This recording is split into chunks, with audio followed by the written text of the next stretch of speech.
Welcome everybody to my channel. और आज हमारा फर्स्ट टॉपिक है मसल फिजियोलॉजी। तो बेसिकली इस टॉपिक में हम सिर्फ और सिर्फ प्रॉपर्टीज़ ऑफ मसल्स को कवर करेंगे। As a physio it's really important कि हमें हर प्रॉपर्टी मसल्स की पता हो। तो let's dive into it. So the first property, these are the first three properties and the most properties of the skeletal muscles, that is excitability, contractility and muscle tone. तो हम start करते हैं one by one, इन्हें लेते जाते हैं। And this is specifically referred from the book we all as physios study from it.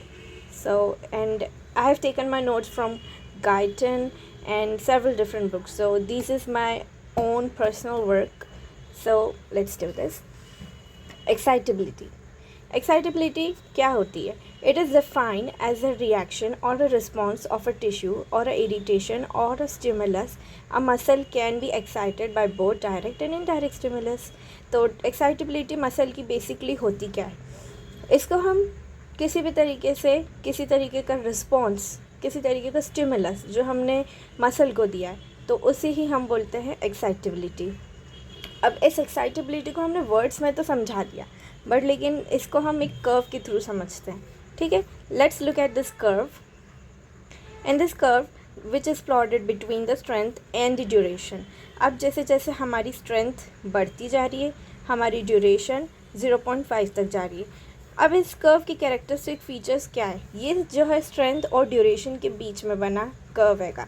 सो इसको हम एसडी कर्व भी बोलते हैं। इसको डिटेल आप इलेक्ट्रोफिजियोलॉजी में ज़रूर पढ़ेंगे।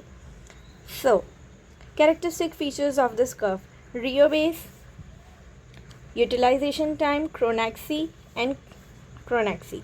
तो रियो बेस होता है क्या हमारा? रियो बेस बेसिकली कुछ नहीं है, it is a minimal strength और the voltage or the stimulus which can active the tissue voltage below. It cannot excite this tissue whatever may be the duration of the stimulus. ये basically एक minimal strength voltage है किसी भी tissue का, जिससे below वो excite नहीं होगा, मतलब उसे इस रियो बेसिक वैल्यू को रीच करना ज़रूरी है। Now utilization time. The minimum time required for the rheobasic strength of the stimulus threshold and the strength is to excite the tissue. अब यहाँ पे हम कितना टाइम यूटिलाइज कर रहे हैं, टोटल टाइम कितना हम यूटिलाइज कर रहे हैं टू एक्साइट दैट टिश्यू। अब क्रोनैक्सिन बहुत इंपॉर्टेंट टॉपिक है। I want you all to understand कि क्रोनैक्सिन 2 मार्क्स में भी आएगा और लॉन्ग में भी आएगा। और basically as a knowledge wise ये टर्म बहुत इंपॉर्टेंट है, ये तुम्हारा 3rd 4th ईयर तक भी पीछा नहीं छोड़ने वाला है। So let's see this. Chronaxie is the minimum time required for the stimulation with double the rheobasic strength और the voltage to excite the tissue. तो क्रोनैक्सिन हमारा है क्या? It is the minimum time required for the stimulation, मतलब कितना minimum time हमें चाहिए stimulation करने के लिए किसी टिश्यू को, उसे ही हम बोलते हैं chronaxie. So this word chrono means time and nexi it is the study. So the measurement of chronaxin determine the excitability of the tissue and it is used to compare the excitability difference in the tissue. Longer the chronaxin, lesser the excitability. तो अगर जैसे हमने कह रहे हैं हम इसमें कि अगर क्रोनैक्सिन बढ़ा दिए, किसी टिश्यू की क्रोनैक्सिन नेचुरली बहुत ज़्यादा है, तो बेसिकली हमें बहुत टाइम लगेगा उसे एक्साइट करने का। तो ये किस कंडीशन में हो सकता है? Paralysis, flaccid paralysis etcetera. अब क्रोनैक्सिन किसी की लॉन्गर हो जाएगी पैरालाइज मसल्स में और नॉर्मल मसल के कंपेयर में। अब क्या होता है कि हमारी chronaxie is shorter by increase in temperature and prolong by the cold temperature. जैसे ही हमारे वार्म हुए मसल्स हीट अप हुए, हम किसी तरीके का एक्सरसाइज या मूवमेंट करने लगे, तो हमारी क्रोनैक्सिन शॉर्टर हो जाएगी, मतलब उसे स्टिमुलेट होने में ज़्यादा टाइम नहीं लगेगा क्योंकि उसकी enzymatic activity, catalytic activity increase हो गई। अब लेकिन कोल्डर टेम्परेचर का अगर बात करें तो क्रोनैक्सिन हमारी बढ़ जाएगी क्योंकि वो ऑलरेडी एक कोल्ड स्टेट में, तो उसे एक्साइट करने में, उसकी कैटालिटिक एक्टिविटी को इंक्रीज़ करने में हमें टाइम लगेगा। तो ये था हमारा एक्साइटेबिलिटी। इसमें आपको किन किन पॉइंट्स पे ध्यान रखना है? Excitability curve, definition of excitability, characteristics of the curve. इसमें 3 heading: Rio base, utilization time, chronaxin. Now let's jump to the next. So the next property of the muscle is contractility. So contractility होती क्या है? The skeletal muscle give response to the stimulus in the form of contraction. तो contraction होता क्या? Contraction it means the shortening of the muscle.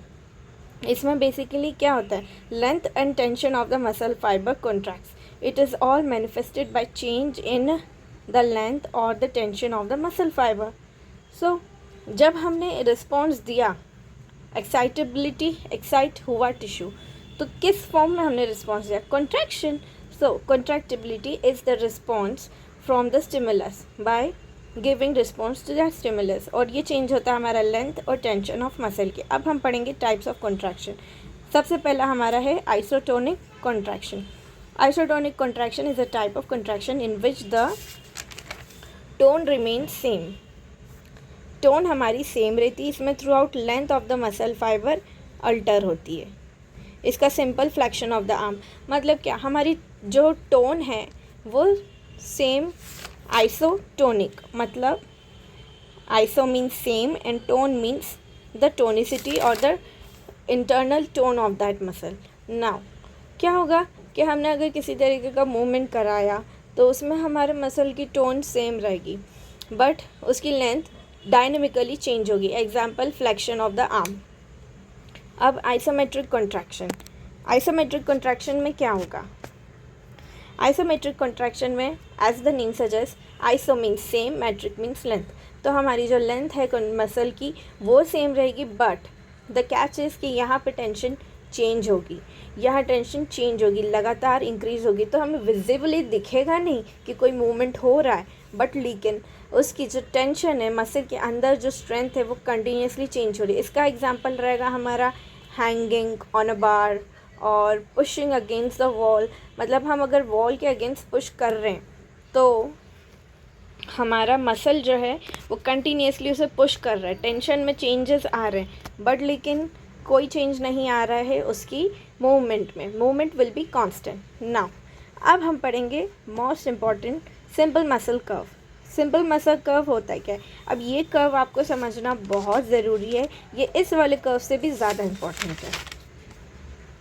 Simple muscle curve हम obtain करते हैं कि एक फ्रॉकी गैस्ट्रोनीमियस मसल नर्व प्रिपरेशन करके. इसका प्रैक्टिकल भी कराया जाता है. तो अगर आपके कॉलेजेस में हो ये प्रैक्टिकल तो make sure you thoroughly get it.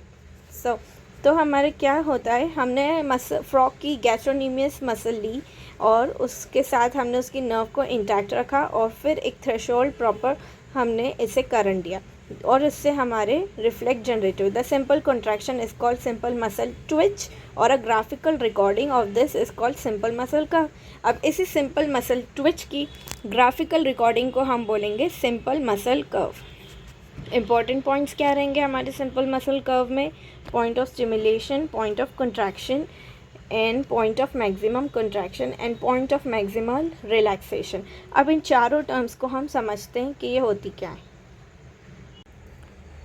So guys, in this video we are continuing our topic simple muscle curve. तो हमने सिंपल मसल कर्व की डेफिनेशन समझी थी कि आखिर सिंपल मसल कर्व होता क्या है. अब हम सिंपल मसल कर्व को समझने के लिए इन पॉइंट्स को पढ़ेंगे. Point of stimulus PS, point of contraction PC. तो PS हमारा क्या होता है? It denotes the time when the stimulus is apply. ये वो टाइम है जब हमने स्टिमुलस अप्लाई किया. Point of contraction indicates the time when the muscle begins to contract. ये वो पॉइंट है जब हमारा मसल बिगिन हुआ कॉन्ट्रैक्ट करने के लिए. Now point of maximal contraction. Point of maximum contraction क्या कहता है कि ये वो पॉइंट है जब हमारे मसल ने मैक्सिमम कॉन्ट्रैक्शन प्रोड्यूस किया. ठीक है. Indicates the beginning, indicates the point of contraction, also indicates the beginning of relaxation of muscle और मैक्सिमम कॉन्ट्रैक्शन को वो रीच करा. अब पॉइंट ऑफ मसल रिलैक्सेशन क्या हुआ? PMR indicate the complete relaxation of muscle. अब ये पॉइंट हमारा इंडिकेट कर रहा है कि कंप्लीट मसल का रिलैक्सेशन हो रहा है. Periods of simple muscle curve, मैं इसको एक बार आपको ग्राफ में दिखा देती हूँ. ये है हमारा लेटेंट पीरियड, ये है हमारा कॉन्ट्रैक्शन पीरियड, रेस्टिंग पीरियड, और ये है हमारा पॉइंट ऑफ मैक्सिमम कॉन्ट्रैक्शन। जैसे कि आप इस ग्राफ में ट्रेस कर सकते हैं कि इस पॉइंट पे सबसे ज़्यादा हमारा मसल का कॉन्ट्रैक्शन हुआ, और ये है हमारा पॉइंट ऑफ मैक्सिमम रिलैक्सेशन। इस पॉइंट पे हमारा जो मसल है वो सबसे ज़्यादा रिलैक्स हुआ। अब वापस हम आ जाते हैं, ये तो हमारे पॉइंट्स हुए उस सिंपल मसल कर्व के। इन दिस टॉपिक ये ऐसा है कि it's going to come in exam कि सीधे वो तुमसे 10 मार्क्स में पूछ लेंगे कि सिंपल मसल कर्व क्या होता है बताइए। तो इसमें आपको इसकी डेफिनेशन लिखनी है, इसकी पॉइंट्स लिखने, इसके पीरियड्स लिखने। तो हम पीरियड्स पढ़ते हैं। Now all the 4 points of mention above divided the entire simple muscle curve into 3 periods. तो सारे जितने भी पॉइंट्स हमने अभी मेंशन करे, PS, PC, PMC and PMR, इन्होंने हमारे सिंपल मसल कर्व को 16 पीरियड्स में डिवाइड किया, and that are latent period, contraction period and relaxation period. तो लेटेंट पीरियड क्या होता है? लेटेंट पीरियड वो टाइम इंटरवल है किसके बीच में आता है, जो point of stimulus and of contraction and the does not show any mechanical activity during this period. तो ये आता है हमारे point of stimulation of contraction के बीच में। और यहाँ ये लेटेंट है मतलब हिडन, इसमें हमें कुछ भी मैकेनिकल एक्टिविटी शो नहीं होती है। कॉन्ट्रैक्शन पीरियड क्या होता है? Contraction period it is the interval between the point of contraction PC and the point of relaxation PMC. The muscle contract during this period. अब ये वो पीरियड है जब हमारा मसल कॉन्ट्रैक्ट करेगा। Now relaxation of the period, it is the interval between the maximal contraction and the point of maximum relaxation. The muscle relaxes during this period. ये है point हमारा, ये पीरियड हमारा है point of maximum contraction and maximum relaxation, और इसमें हमारा muscle basically relax करेगा। ये between the PMC and PMR is the resting period. अब contraction is always shorter than the relaxation period because the contraction is an active process and relaxation is a passive process. तो contraction जो period है वो हमेशा shorter रहेगा as compared to the relaxation period, क्योंकि contraction is a active process, मतलब इसमें हम एनर्जी यूटिलाइज कर रहे हैं, हमें ATP लग रही, but relaxation is a passive process like a downhill process. Okay, अब कॉन्ट्रैक्शन टाइम हमारा क्या होता है? द कॉन्ट्रैक्शन टाइम और the total time period in which the muscle twitch varies from the species to species is different in the different groups of muscle. मतलब total contraction twitch या period हमारा contraction का time का क्या रहा, ये हर muscle में डिफरेंट रहता है। ठीक है, अब हम आ जाते हैं रेड मसल फाइबर्स और पेल मसल फाइबर्स के ऊपर। तो ये जो हम सारे टॉपिक्स पढ़ रहे हैं ये सब हमारे कॉन्ट्रैक्टिलिटी की हेडिंग के अंडर ही आएंगे। So make sure you remember this point. और ये पूरा हमारा प्रॉपर्टीज़ ऑफ स्केलेटल मसल चल रहा है। So the red muscle fibres हमारे क्या होते हैं? ये लार्ज नंबर और टाइप 1 फाइबर्स होते हैं, हम इन्हें रेड मसल फाइबर्स बोलते हैं। और ये PYQ में इस पर क्वेश्चन बनता है कि you have to differentiate between the red muscle and the pale muscle और द वाइट मसल फाइबर्स। तो पहले हम इन दोनों को समझते हैं कि आखिर ये होते क्या हैं। नाउ रेड मसल फाइबर्स क्या होते हैं? Which contain the large number of the type 1 fibres रहते हैं, और ये स्लो ट्विच मसल फाइबर्स रहते हैं। Red muscle have longer contraction time. Example क्या है? Back muscle, gastrocnemius muscle. मतलब ये जो मसल फाइबर्स है हमारे कहीं ना कहीं रेजिस्टेंट होते हैं फटीग से, ये थकान नहीं होती इन्हें, और ये स्लो ट्विच होते हैं। मतलब इनकी जो ट्विचिंग है, इनकी कॉन्ट्रैक्शन एक्टिविटी जो है वो काफ़ी लंबी ड्यूरेशन तक चलती है। क्या आपने कभी सोचा है कि आपके गैस्ट्रोनीमियस मसल एकदम ही दुखने लग गए? नहीं, ऐसा नहीं होगा। क्यों? क्योंकि वो रेड मसल फाइबर्स है।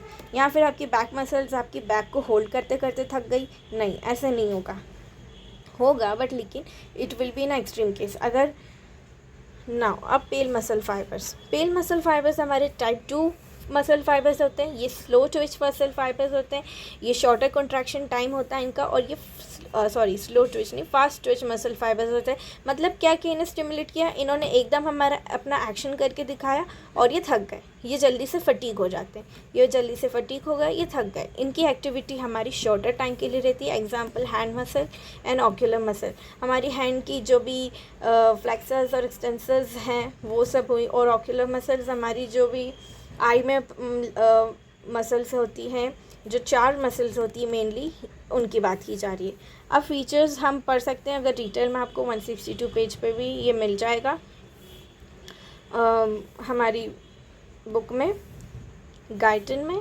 और factors affecting the force of contraction, क्या क्या फैक्टर्स अफेक्ट कर रहे हैं। अब ये ग्राफ मैंने एक्स्ट्रा दिया है क्योंकि ये मेरे नॉलेज के लिए भी है और मैंने इसलिए लिखा था, बट आप अगर एक्स्ट्रा नॉलेज लेना चाहते हैं तो आप इसे ज़रूर समझिए या फिर स्किप कर दीजिए, ठीक है। Now the strength of the stimulus, number of stimulus, temperature and load, ठीक है। स्टिमुलस हमारे कैसे हो सकते हैं, डबल स्टिमुलस हो सकते हैं, मल्टीपल स्टिमुलस हो सकते हैं।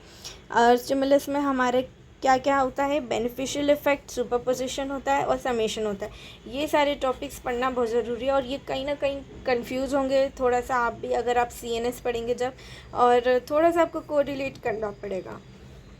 टेम्परेचर में हम पढ़ेंगे हीट रिगर, रिगर मोर्टिस, और मल्टीपल में हम पढ़ेंगे फटीग क्या होता है, टिटनस क्या होता है, ट्रिपल और स्टेरकस फिनोमेना क्या होता है, और लोड में हम पढ़ेंगे after load and free load, या फिर इसे हम प्री लोड भी बोलते हैं।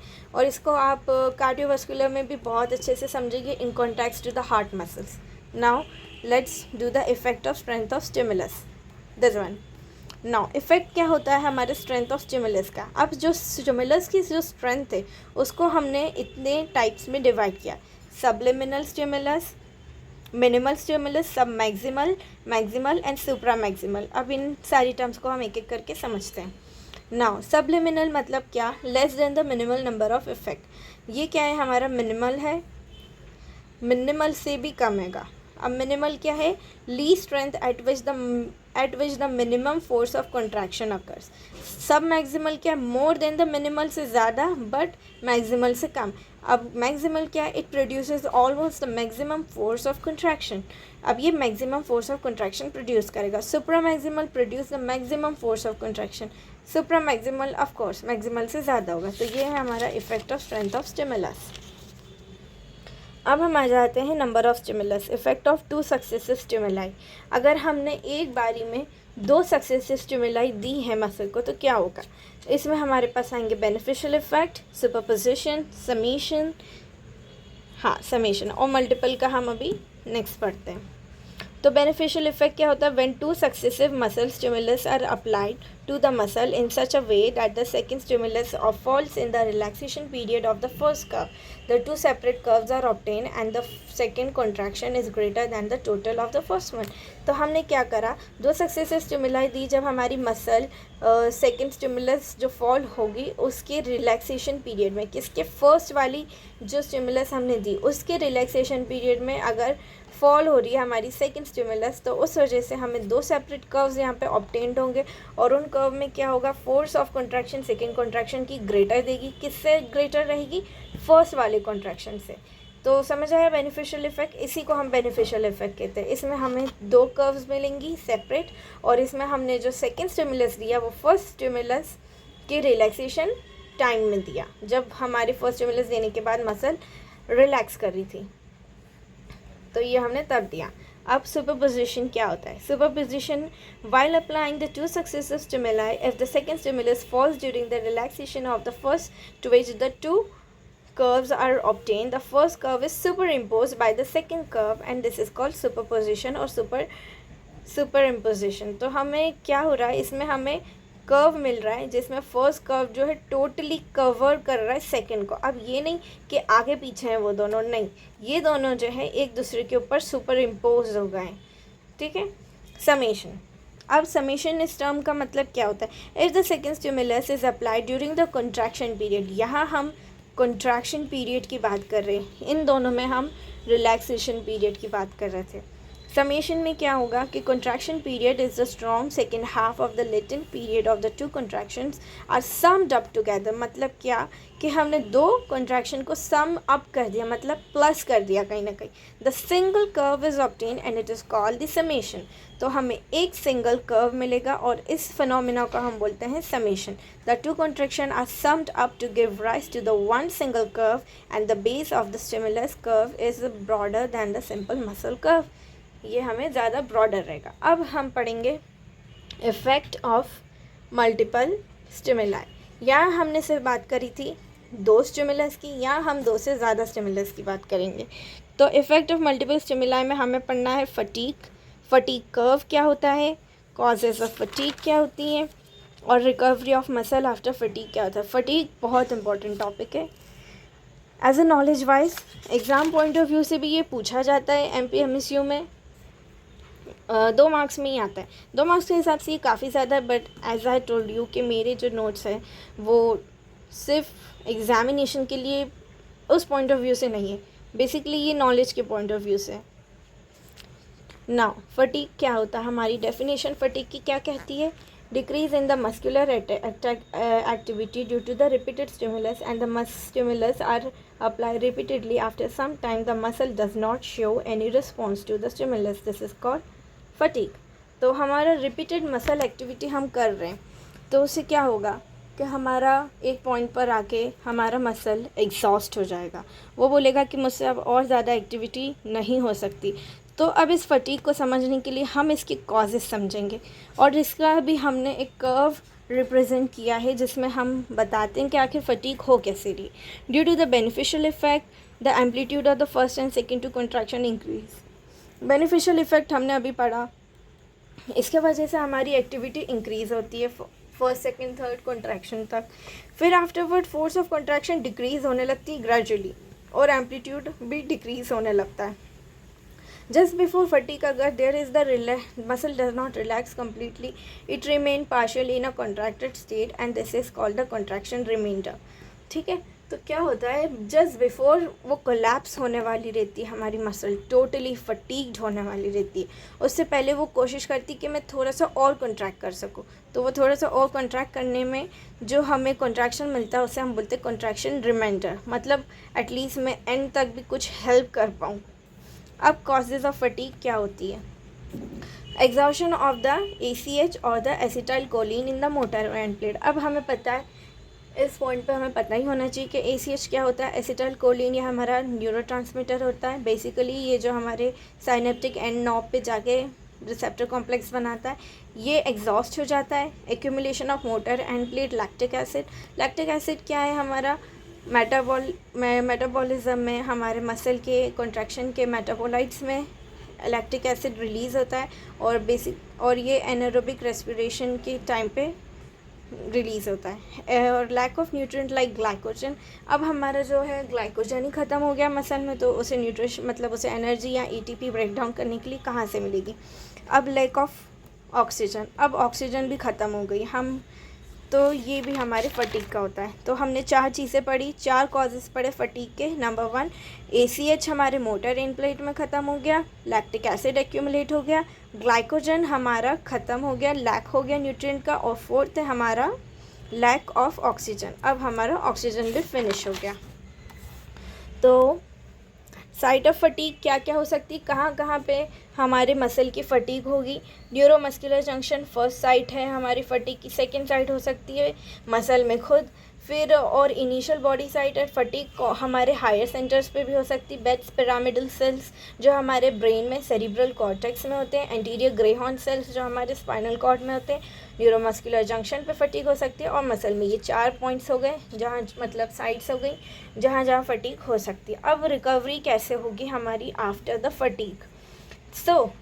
अब मान लो कि आपने बहुत जिमिंग करी, आपके मसल्स टोटली फटीग हो गए, अब नेक्स्ट डे आप कितना सोर होने वाले हो, तो ये हमें पता चलेगा recovery of the muscle after fatigue.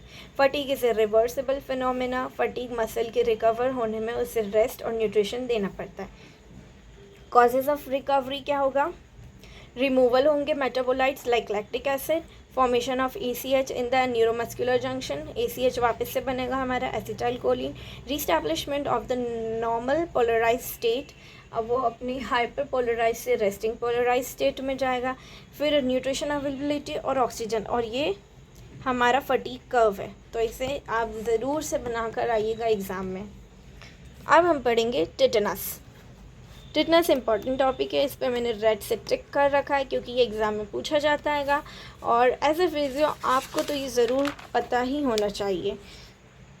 हमारी नेक्स्ट प्रॉपर्टी मसल टोन यहाँ से स्टार्ट होगी, तो मैं कोशिश करती हूँ कि ये सारे टॉपिक्स मैं इसी वीडियो में आपको कवर कर पाऊँ। अब टिटनस हमारा क्या होता है। So tetanus हमारा it is defined as an apparent sustained contraction of the muscle due to the repeated stimulus of the high frequency. ये है हमारा sustained muscle contraction. sustained का मतलब यहाँ है लगातार contracted state में muscle का रहना. किस वजह से? repeated stimulus जो कि हाई फ्रीक्वेंसी का है. तो हमारा जो ग्राफ है वो फॉल ही नहीं होगा, वो ऐसे contracted state में ही रहेगा. When the multiple stimulus is applied to the of a high frequency in such a way that the successive stimulus fall during the contraction time of the period of the muscle twitch remaining of the tetanus, the relaxation only occur after the stoppage of stimulus or when the muscle is fatigued. तो हमारा muscle contract होता रहेगा क्योंकि उसके contraction time में successive stimulus fall हो रहा है, तो वो रिलैक्स होने से पहले ही वापस से रीफायर होकर कॉन्ट्रैक्ट होगा. तो हमारा ग्राफ एक सस्टेन कॉन्ट्रैक्टेड स्टेट में रहेगा. तो इसका रिलैक्सेशन कब होगा?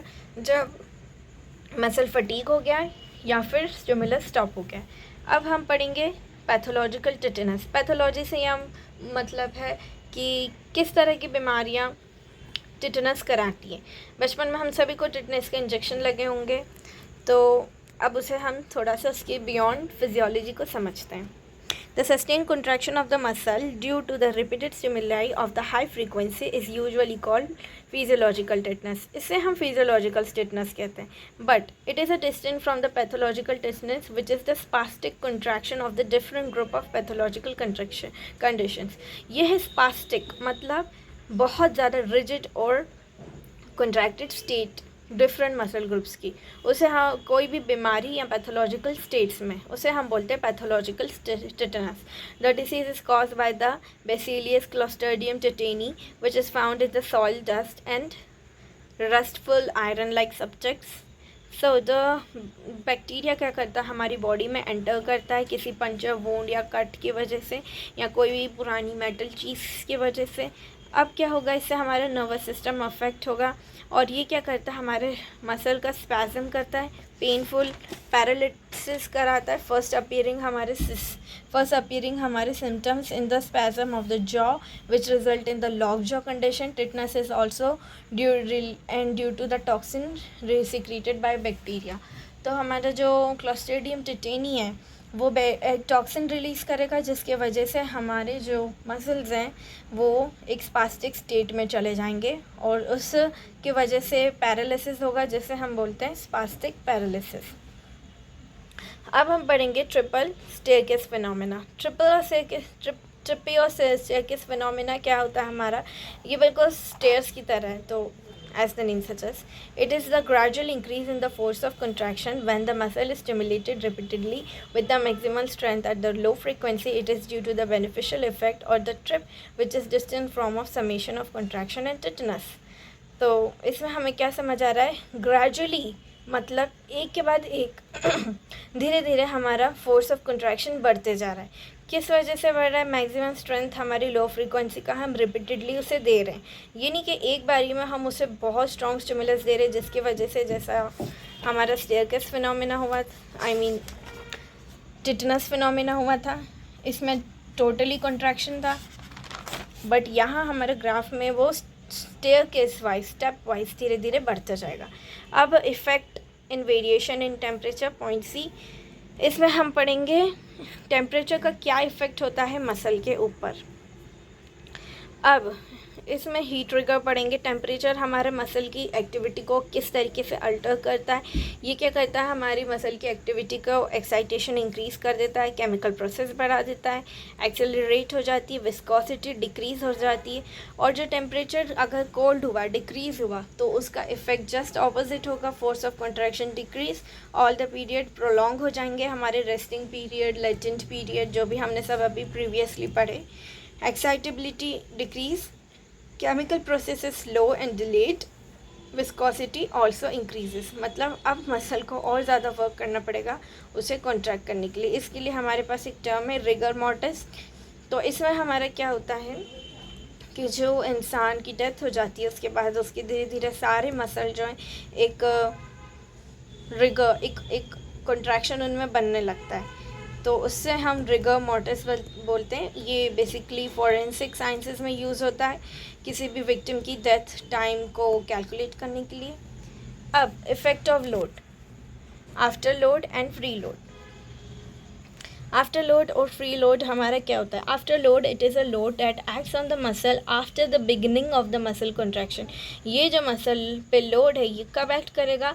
जब हमारी मसल कॉन्ट्रैक्शन स्टार्ट हो जाएगी, आफ्टर।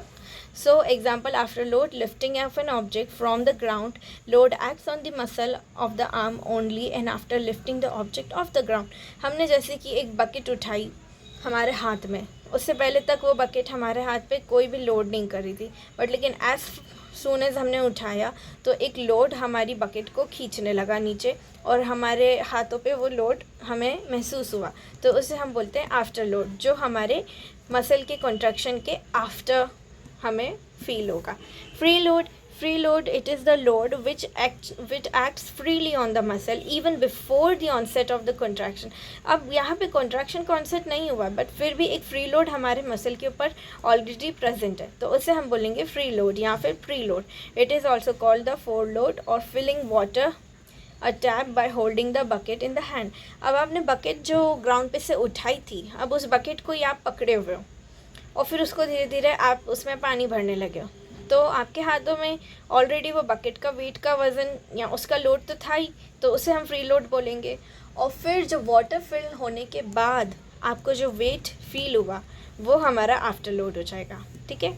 अब इसी से फ्री लोड और आफ्टर लोड से हमारा निकला है फ्रैंक स्टार्लिंग लॉ।